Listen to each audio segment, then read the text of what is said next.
My family tried to steal my ranch, so I brought receipts. The summons was taped to my door on a Tuesday, and I just stood there on my porch staring at it. My own mother and my older sister Chloe were petitioning a judge for a full conservatorship. They wanted to take away my right to make my own decisions. And more importantly, they wanted my ranch. 3 years ago, I spent a week in a clinic for severe burnout. I got on anxiety meds, completely changed my life, and bought 30 acres of Texas brush. I built a thriving business and finally found my peace. But Chloe?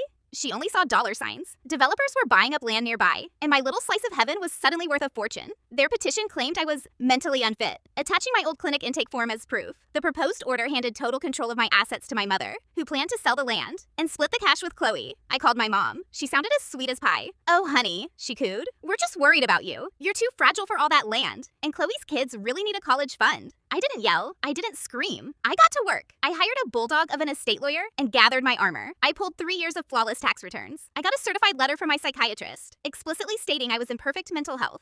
At the hearing, my mother turned on the waterworks. She told the judge I was unstable, all while wearing a designer suit she bought on credit. Then my lawyer stood up. She didn't just submit my pristine financial and medical records. She dropped the bomb. She handed the judge a stack of printed emails between my mother and sister from 2 months ago. They were actively conspiring to declare me incompetent, specifically to sell my land to a developer they had already met with. The courtroom got so quiet, you could hear a pin drop. The judge read the emails, glared at my mother, and asked, "Ma'am, did you perjure yourself just to steal your daughter's property?"